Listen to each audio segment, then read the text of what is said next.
Oh, the drama. The drama continues to unfold. Is it work drama? Is it shoot drama? Is it real? Is it a part of the show?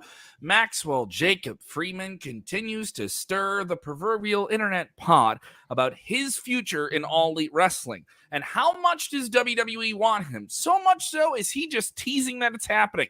This compounded by the fact that he's going to be on All Elite Wrestling television tonight, and he's in Los Angeles. On top of that, on today's Sportskeeda Wrestling top story of the day, Bray Wyatt. No, he's not doing something with puppies, though this is a good photo we found of him, where it seems like he is teasing his imminent return to what? We don't know, and I know you want to say it's Dynamite, but we just don't know that at this time, and it's Cena Month. Did you know it's Cena Month? We also know it's Pride Month, but it is apparently 20 years of John Cena, so it's hashtag Cena Month. On top of that, it's not too far from this happening. WWE Legends rolling out a bunch of different content on A&E, a bunch of biography specials, and a whole bunch of new things coming to that cable channel. And The Rock is coming to the prom. Well, sort of. We'll get into it. Watch out, watch out, watch out, watch out!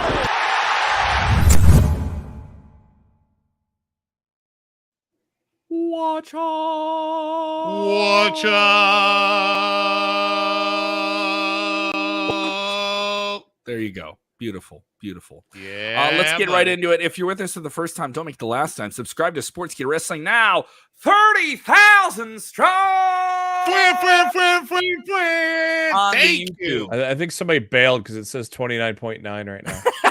I checked literally an hour ago and it said 30,000 on the mark. But I just want to say thank you to all of you guys, the Watch Out Army, loyally watching every single Monday through Friday here on Sportskeeda Wrestling. We couldn't do this without you, and we appreciate the support.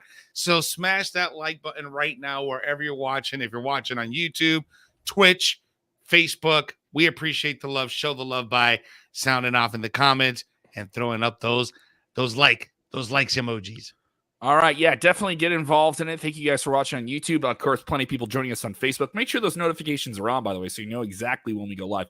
Kind of switches based on when we have the news kind of finalized for what we're covering in the day. So let's get right into it. Or if we have stuff coming up that we got to get out of here for. Yeah. Sometimes schedules move around. Yeah. So let's get into this MJF story. It continues to develop by the day. So everything happens with him not showing up for meet and greet Saturday. Was he going to be at the pay-per-view? Was he going to fly out of Las Vegas that we were hearing Saturday night? He shows up, he takes the 10 power bombs, and then reportedly leaves the arena very, very quickly. And we didn't even know when he showed up to the arena if the match was going to happen at all, even though it was advertised for pay-per-view. Then we hear that WWE is absolutely interested in him, despite his contract not being up reportedly until January 1st, 2024.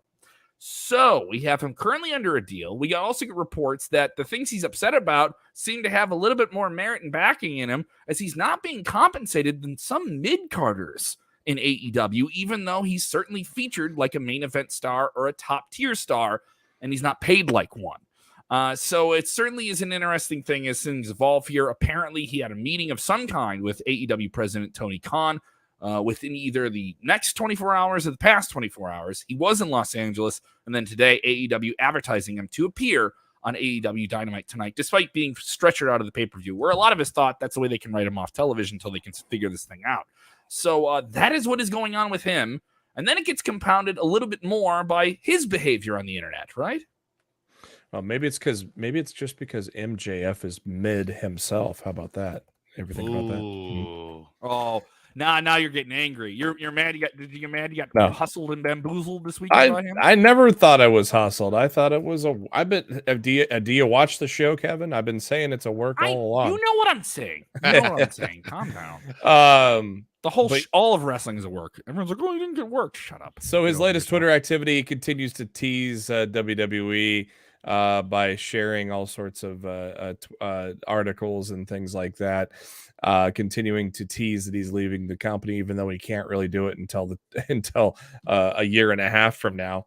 He shared a tweet from Wade Keller that reported that what we talked about yesterday, WWE eager to sign him with a lucrative offer that he cannot accept for another 18 months anyways.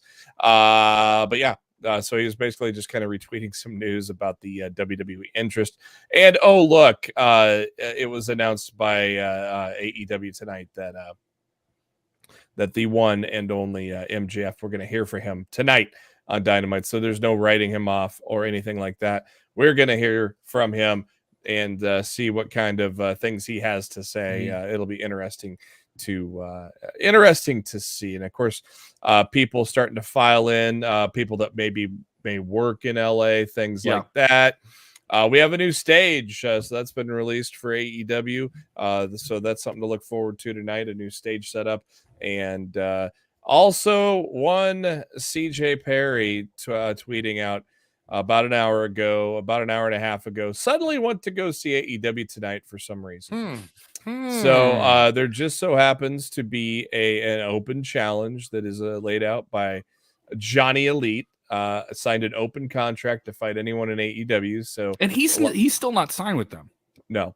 And so a lot of people are speculating that the guy that's going to sign the other half of that open contract will be the one and only Miro, on top of what's already a loaded card for tonight. Wardlow. Please let it be true. Yeah. From your mouth to the universe's ears. And because it is well overdue for us to have Miro for us to be blessed by Miro's presence on AEW TV. On top of that, got Wardlow and JD Drake. That should be a fun one. A dream 6-man tag match put together. FTR and CM Punk taking on Max Caster and the Ass Boys. And hey, the final 4 women. From Can I be that guy? Who No. does this and then the I got to do it. An ass boy? Hold on. The final 4 women from the Owen Cup will be tagging Britt Baker and Jamie Hayter, taking on Toni Storm, Ruby Soho, and then Adam Cole, Jeff Hardy hurt. They picked their replacements for the 10-man tag. So Darby Allin replacing Jeff Hardy, and Hikuleo replacing Adam Cole in that major 10-man tag. So a loaded Dynamite tonight that may be filled with loaded Dynamite, but we're still just talking about one guy and pipe bombs. Yeah, and we're still talking about just one guy. Very true. This is the thing coming out of this pay-per-view. You got a new champion in CM Punk. You had Athena, you had Stokely Hathaway, a debut. You had all these different Studley Hathaway. Is that your pillow name for him? Stokely. So here's the thing. All those things happened. No one's talking about those things the way you would think they would talk about those things. There is one guy they're talking about, and one guy who is really puppeteered the wrestling universe, and AEW could benefit from that tonight. They're going to have some stern competition on cable TV, and they better put up something here. So here's the thing, though. MJF is in this power position. I think he's in a really, really significant power position. Does AEW benefit from that if he stays with them through the remainder of this deal? Is he going to want to continue to increase his value? Or is he a guy who's going to no, I'm going to go set up my deal. And we don't know if AEW can freeze their contracts. And also, if they do that, then they set the precedent that we're going to do the same things that WWE does with their deals. I don't think they want to be in that position. They want to be the friendly to the wrestler promotion that they're projected as within the industry. Now, if this comes out that one, he's able to work himself into a higher pay while still under contract. He's already gotten a raise too, by the way. Sure, he's already gotten a raise, right? Yeah. But it's not going to make everyone who's at his tier of pay very happy that, oh, well, he did that. But the thing is, he probably worked his way out of it. And he put them in a position. He's not the first guy to do this. He's not the first guy to hold a company up while under contract and get more money. Is that what he did? We don't know. Did he get something? He got something. There's no way he got nothing. Every day that passes, I have to agree more and more and more with Jeremy. This just smells like one big Vince McMahon / Stone Cold Steve Austin work. Imagine if we would have had the access to social media we did back in 1997. You would all think, holy shit, is this Stone Cold thing real? Is this whole thing happening is this all legit? Imagine if we had that type of thing going on back then. Or even when CM Punk, when he left WWE for real, then that he did, but that ended up turning up into being a work as well. Yeah. I'm just saying the ingredients are there, man. The ingredients are there. Did this start out as a real thing? Because obviously there were sure. people Saturdays, people really spent money who didn't get what they paid for, right? But and they didn't get this fan fest thing. Tony and MJF are smart people, and It's they know they know how to. MJF especially knows how to trick people, so to speak. He knows how to trick the fans online. It is astonishing. It is astonishing to me the fanboydom that lost their minds and said he's a sellout and he's the worst and he's all these different things. And then he showed up and he's like, I told you. Yeah. The amount of deleted tweets that people made between Saturday and Sunday have to be alarming, right? With their hot takes that weren't that hot that long. Yeah, it's like especially in this news cycle that changes and nowadays it's like every 5 hours. Our show's gonna be dated in 12 hours. They pull all the advertising for it, then all of a sudden, oh, look in the buy-in. Wardlow versus MJF. Oh boy. My thing is, so at what point does this become all right? Yeah, we'll do business, and we'll still do this. This doesn't stop him from hitting the free agency market when his deal is up. Doesn't stop Tony from signing an extension. Absolutely. It doesn't stop anything that isn't already set in place. Or it could just be the greatest work in professional wrestling history, and it's only between them two, right? Yeah, and then we all just get worked at the very end. Here's the issue: you did do the cardinal sin. You didn't show up for an advertised thing, and then you did another cardinal sin. You worked the boys. You don't work. It's a sticky situation. We'll find out more as we heading into. I've also been saying it all along. I expect MJF to re-sign and then later on go to the WWE. So he's a young guy though too. He's got a lot of time. Yeah, he's got a lot of time. Stays healthy. By the way, guys, quick reminder tonight, immediately after AEW Dynamite, Jeremy's show on Twitch, getting over on Twitch. Yeah, we're gonna be live. Jeremy and myself. We're gonna be recapping just a little bit about what happened tonight on AEW Dynamite. First 5-10 minutes. We'll do a little debrief of it. Yeah, a little deep. And then we're gonna dive in deep into this GM mode and call a couple matches. Yeah, we'll start week 2 of GM mode. We will have the beginnings of a contest, so it's going to be a qualifier for a contest. So you want to be active in the chat as we look to kind of get things rolling with this show, possibly on a weekly basis, and hopefully get some giveaways. So we'll have a little interaction for you tonight, not only in GM mode, but we'll have some people in the chat represent wrestlers and participate in a match tonight. Let's get into this other. Look at that puppy. All right, so Bray Wyatt, another guy who's known to do cryptic things, both in the ring and outside of it. His release from WWE last summer was one of the biggest stories of 2021. And it was a shocking one, with one of the highest paid, most talked about names in all of professional wrestling being released by WWE. And this wasn't long after, he was on television, had some injury issues, all these different things, played a very elusive character that you would only get in kind of film pieces, but certainly one that attracted a lot of fans that were outside the general wrestling bubble while also engaging diehard fans at the same time. He has a lot of appeal, and there's been some talk that he's going to make this same type of genre fandom follow him over into horror films. Well, we don't know anything about that film and when it's coming out, but we do know what he is putting on the internet that is quite cryptic about his role in the past in WWE and his role in whatever he's doing in the future. Now, a lot of people think this name. He's changed his name. He's going by Wyndham 6 here on Twitter. That's always been that case, but he's changed the name of it to Wyatt 6. Wyatt 6. So what does that mean? What everything he does seems to have some type of purpose, and everyone wants to solve the pieces of the puzzle. Cue the Charlie Day from It's Always Sunny gif of him pointing at all the dots connected on pieces of paper. So these tweets are pretty cryptic. Get into them. Yeah, it's interesting because there's really no reference to pro wrestling, but there is. Changing that name to Wyatt 6 is interesting, though. It is. It is. But as you guys can see, the tweets were all done yesterday, and it's all within the 5 o'clock hour Eastern Standard Time. As you can see, the first tweet says, "Everything good that's ever happened to me first came at a period of horrible suffering. I never asked why. I just wait for the rough part to end. I was chosen for whatever reason, and I've got shit to do. It doesn't hurt anymore. It burns. I am ready now. I'm ready now. Red circle. And we've seen this red circle before in one of his previous tweets where That he was just his name. tweeted Yeah. that circle, and that was also his name. Later on, about half an hour later, he tweets, I'm tired of watching, tired of hearing irrelevant clowns speculate how I'll be perceived, tired of hearing about my greed, my desire, question wherever and whenever I decide to return. I'll remind everyone why they know my name again and again. Believe in me. Hashtag I found it. And then a few minutes after that, patience, it's almost time. So what does this mean? I don't know what it means, but we've seen now we have something to connect to with this red circle that he added into his first tweet.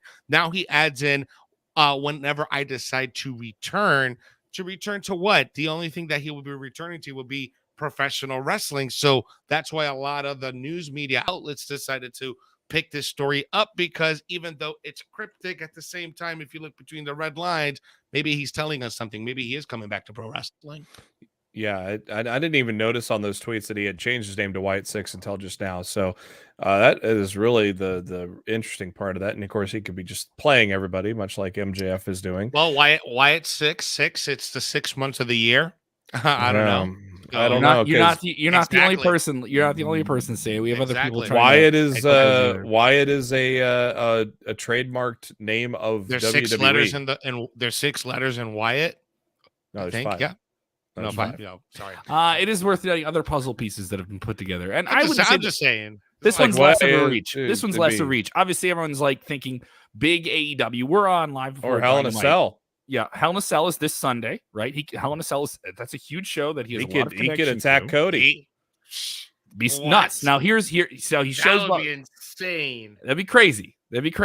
Now he shows up back here at WWE. Or an interesting story here, and this one was alerted to me by a good buddy from the Zone, Dude DeFleece, Robert DeFleece. He writes for Fightful about a recent. This is a story from Gisberto Guzza, but Robert alerted me to this. All Elite Wrestling has submitted an application to the United States Paid Trademark Office for Blood Moon Rising. Now, why is it interesting? The usual mark of a blood moon rising is a red circle.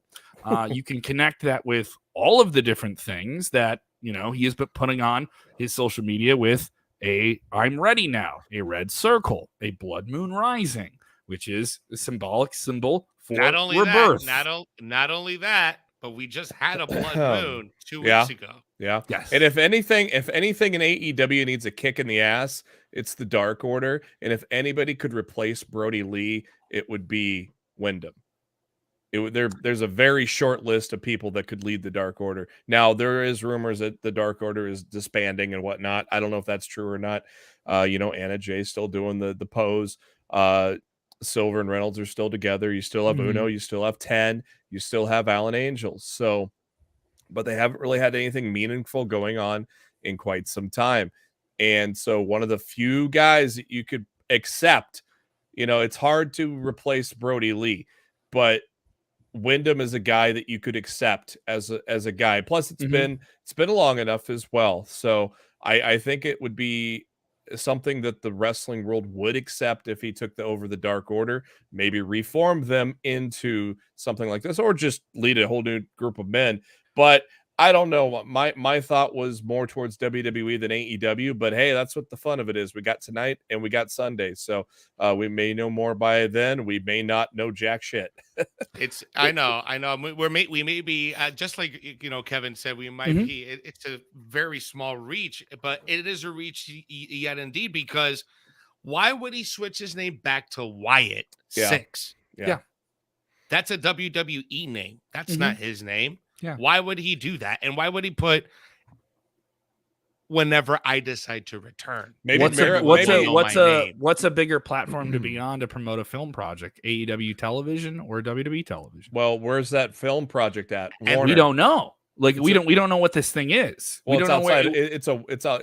They're filming around in Warner Brothers Studios. So true. That doesn't mean it's a Warner Brothers production. no, That, but like, filming at Warner Brothers Studios is like filming at any different studio space. Maybe Wyndham and CJ are friends, and maybe that's why CJ's excited. Maybe it ain't about her husband. Stir the pot. Everyone's got to spoil the pot tonight, huh? I don't know. It's very interesting what's happening here. If this Hell in the Cell a few days away, I don't know. This will be awesome. I'm going with no expectation, but if it happens, that's huge. It's certainly interesting in the complete direction, but the language of what he's stating here is very contentious, and obviously he's a guy who's always cryptic, so everything he says has look at that puppy. Look at the puppy. That the puppy's name is Damien, and he will bring upon the apocalypse my demon dog. All those different things. Moving into other big stories in the world of wrestling. It is Cena month. Did you know it's John Cena month? It is Pride month. Once again, congratulations to all our friends in the LGBT plus community. Hope you guys are celebrating across the month with all the different charitable events and different things you can attend wherever you are. WWE announcing Cena month to celebrate 20th anniversary of John Cena's big tumultuous run in WWE that has changed the wrestling business forever. I was in an Uber ride the other night coming home with a pro boxer. A pro boxer was my Uber driver. And I told him what I do. And he goes, "Oh, I love wrestling." I always love when people call it wrestling. And he goes, "Do you hate John Cena? I know people your age hates John." I was like, "No, I don't hate John Cena. I used to boo John Cena." But he was a little bit younger than me. So he was in his 20s. So he loves himself some John Cena. John Cena month. Are we going to get John Cena part of John Cena month? Well, you would think so. From the press release, WWE was forever changed on June 27th, 2002, when then unknown powerhouse by the name of John Cena stormed onto SmackDown for the very first time. I don't think he was unknown to Kenny Bolin, by the way, because he was one of Bolin's guys. But answering an open challenge issued by Kurt Angle, Cena boldly declared himself an agent of ruthless aggression before paintbrushing the Olympic gold medalist. Was at the All-State Arena. It was at the All-State Arena. That's where they're doing the pay-per-view this Sunday. As they say, the rest is history. 16 world title reigns, countless FUs. I'm going to call them FUs, not attitude adjustments. Cena's debut. That was your original name, man. That was your original Cena's debut remains a watershed moment in sports entertainment lore. The introduction, arguably the biggest superstar of the modern era, if not WWE history. In honor of the upcoming 20-year anniversary of the seminal night, WWE will be paying tribute to the C Nation leader throughout June with the launch of Cena Month. And starting today, keep your eyes locked on WWE social platforms to celebrate all things John Cena. Get out your jorts. The festivities include a brand new episode of WWE Playback featuring John Cena, breaking down his own debut. That'll be kind of cool to see. Cena-themed editions of Top 10 and playlist, and a bunch of unseen videos and photos and much more. Hopefully you get some pre-film content with him. Obviously, he's down to always do whatever he can do for WWE with his busy schedule. I mean, John Cena is such a huge name, dude, now that, he had a big influence in pop culture and the internet, especially like between like 2014 and like 2017 when everybody had the John Cena meme, and his name is John Cena. Like he would just it was everywhere. Like you could, that one and the RKO one, that RKO out of nowhere. Like those two guys have been around WWE for such a long time and have a big influence on pop culture. So man, yeah, hell yeah. Let's celebrate the hell out of them. And also Michael Cole is also celebrating 20 years into WWE. 25. Holy shit. 25. It's crazy. Yeah, a guy that had Remember when he had highlights in his hair? Oh my god, he had frosted tips. Frosted tips, Michael Cole. Or do you remember like the little jazz soul patch? The soul patch? Didn't like Heidenreich grab him by that or something one little time? bit. The unenviable task of following JR. So many people had so much hate for Michael Cole, but over the years, people learned to respect him once they learned a lot of the backstage things, the shit he has to put up with on a weekly basis behind the microphone, and be able to pull off that job for that long. And of course, his career revitalized with the parents of Pat McAfee as they make a great duo on SmackDown. I've never like hated Cole. At one point when people were really down on Cole, obviously when he had to play the heel character about like 10, 12 years ago, right? Yeah. But he got heat. He got the heat that he was supposed to get. He got the reactions he was supposed to get. He was in one of the worst WrestleMania matches of all time with him and Lawler. But it was funny. Just because it was a bad match doesn't mean it wasn't entertaining. So, I mean, and the high parts with him completely outweigh anything that people want to give him. I do think he's just one of those guys that people want to give crap to in WWE, and it just doesn't really make sense when you see everything that he's been associated with, the movement that he's done with WWE to get it to be more digital, to have it be more ingrained in the internet. And then also, like, it's worth noting, he isn't just doing his job. He oversees all of the announcers, all of them. And he's been able to bring a lot of really talented people that are both from wrestling and from broadcasting into the company, and has been a really critical part of WWE's, evolution into like a digital broadband company that's on all these different platforms. He's been a part of that for a very, very long time. And I do think he's a first ballot Hall of Fame guy. Oh, I completely agree with that. I think, as much also it's John Cena month. Yeah. Well, yeah. When you think about Cena, when you think about Orton, another name that you got to start thinking about is Brock Lesnar. Will Brock Lesnar get that 20-year anniversary treatment, even though he hasn't had the 20 years all the way straight? He went away, had a great stint where he was one of the youngest undisputed champions in the early 2000s, went away, had an awesome MMA career, came back, just dominated ever since at a part-time level. But one makes me wonder that if they're going to celebrate Brock the same way. I don't know, because he was gone for so long. Yeah, I mean that's the thing. I don't know if they would, but who knows? It'll be interesting. Be interesting to see how this plays out. WWE has continued its partnership with A&E. Of course, they had a successful season of biographies. There were just documented episodes produced a little bit independent of WWE. Obviously, WWE had some involvement in them, booking a lot of the talent. They did a treasure hunt show as well with AJ Francis, which was quite entertaining. This stock of shows is really good. WWE expanding this relationship with another lucrative deal, and more new series, more things coming from this relationship. What are we getting? This is going to come back here on Sunday, July 10th. It's going to be a 9-week event, kicking off with Biography Legends, Untold Stories of The Undertaker, Bella Twins, WrestleMania 1, Goldberg, Rey Mysterio, and more. A new series, WWE Rivals, led by former writer Freddie Prinze Jr., dives into the most iconic rivalries in WWE history, alongside a new show called WWE Smack Talk, hosted by Booker T, Peter Rosenberg, and Jackie Redmond, recapping the night's biggest. Isn't that the name of our Friday night show? Yeah, right. I'm just saying. Smack Talk, it is. They listen, they watch. Now they're copying us. How about that? I don't think we're going to be able to get it back. They probably didn't trademark it. So there you go. It's okay. We'll survive. I think we'll be okay. Dutch Mantel reviewing SmackDown and Rampage for us at Sportskeeda Wrestling every single Friday night in our version of Smack Talk. You can get that on demand every Friday night and Saturday morning if you're looking for it. It's on our podcast feed or video feeds as well. You can be live with that if you want to watch the show live as well. So certainly interesting to see how this plays out. WWE certainly knows how to mine the well of their stories. They have decades and decades of stories. They have the proprietary ownership of all the different content to really make these type of documentaries pop and be special. They did it with the Macho Man one. They did it with several of these. These felt slightly different than the way WWE would do some things. They did one on the Ultimate Warrior that did have some, rough edges on it. They talked about some things with him that you didn't think they would talk about, but still went into it. That isn't to say it isn't. It doesn't have a sheen to it where they avoid, the dirtiest aspects. This isn't Dark Side of the Ring, but some would argue that Dark Side of the Ring's only tone, which is a documentary series over on Vice, that the only tone of the show is kind of tabloidy and dark and all those different things. I've interviewed the guys who produced that show. Very, very talented guys who told some great stories. But these WWE biography stories are a little bit more different. I would say this is more akin to Behind the Music, where, we're going to show some rough stuff to you.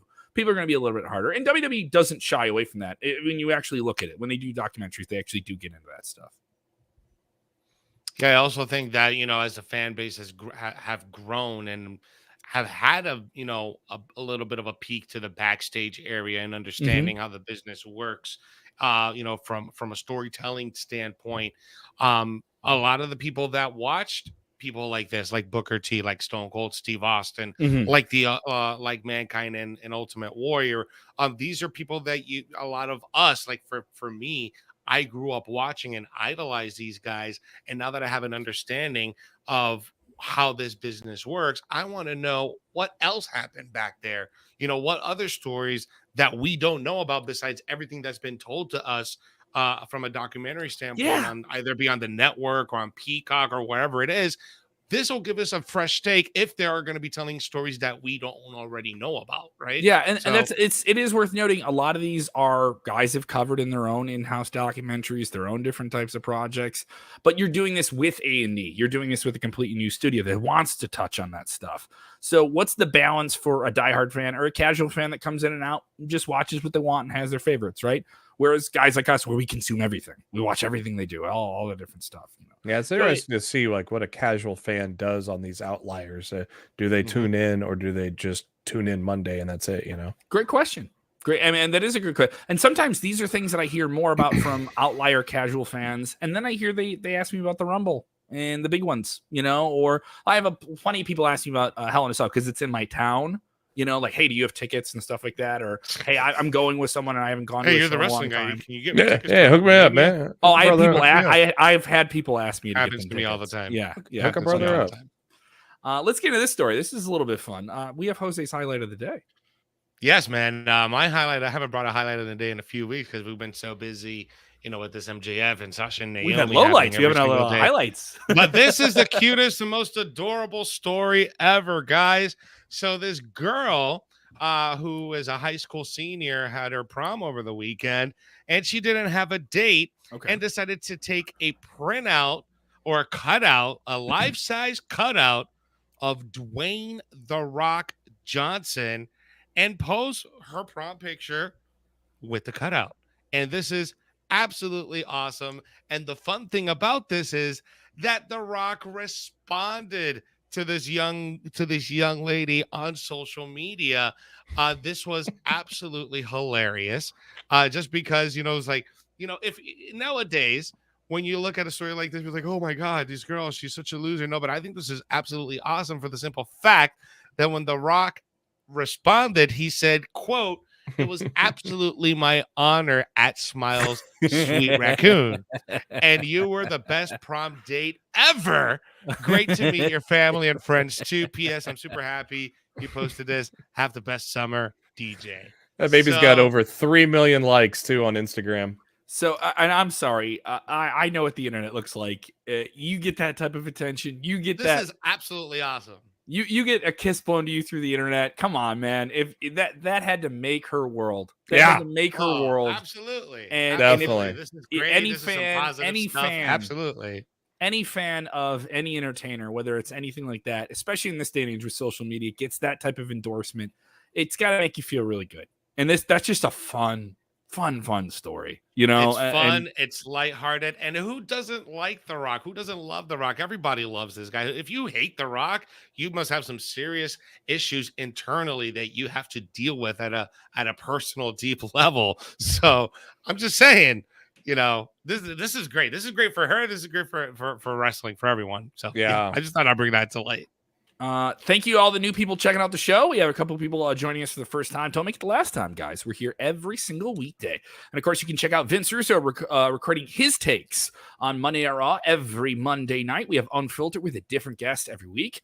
We had a pretty interesting one last night with Hughes, so go check that out. That's fresh to the channel. And Friday night's Dutch Mantel joining us. We will have a special interview coming up with a big, questionable, mysterious WWE superstar. That is in the pike. And an interview with Macklin from Impact Pro Wrestling is pretty cool. He's going to find out in this interview. I don't think that superstar is the guy who say he is. Oh, okay. All right. Okay. I don't think that guy that we're interviewing is who he say he is. Yeah, he says he's this, but a lot of people think he's another thing. So yeah, walk with us on it. Okay, so here's the thing. This interview I have with Macklin is coming out. It's pretty cool. He's going to be in the Wrestling Showcase coming up, Top Guys Weekend, ad-free shows. And that's going to be in Labor Day weekend, another big wrestling show in Chicago area. and he's going to be in this 8-man tournament, all one-day style, like the old school King of the Ring. And I get to tell him who his opponent is. So that interview is going to be dropping on the channel as well in the next few hours.